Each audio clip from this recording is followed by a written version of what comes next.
in mental health. Now, it seems like you're willing and able to underwrite the more complex aspects of mental health diagnosis with these physical examples. What else are you demonstrating in your book, The Myth of Normal? I know you could have read bits of it, well, the bits where my name's in it. I've read loads of it. But what else are you talking about when it comes to like addiction and mental health and the social and political aspect of these conditions? Yes. So, again, the addiction assumption in society in general is that it's a choice that people are making. In fact, the whole legal system is based on the assumption that people are choosing to behave in certain ways, consciously choosing. So they're consciously choosing to become addicted to illegal substances. That's the assumption in the legal system. Therefore, I argue that when we call it a criminal justice system, it's a really good name for it. It's a criminal justice system because it's criminally stupid in its assumptions.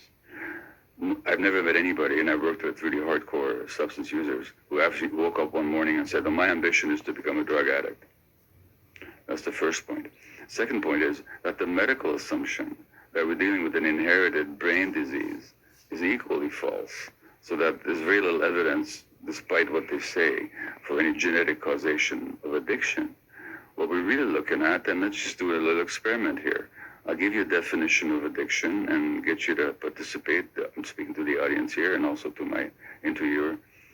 I'll define addiction as manifested in any behavior in which a person finds temporary pleasure or relief, but suffers negative consequences in the long term and doesn't give up despite the negative consequences. So pleasure, relief, and craving in the short term, harm, and inability to give up in the long term. Now notice I said nothing about drugs. I said any behavior. So it could be substances, cocaine, crystal meth, caffeine, nicotine, whatever, alcohol, heroin. Yes, also gambling, shopping, sex, pornography, eating, self-cutting, anorexia, bulimia, work, internet, gaming, extreme sports. The issue is not the behavior as such, it's the internal relationship to it.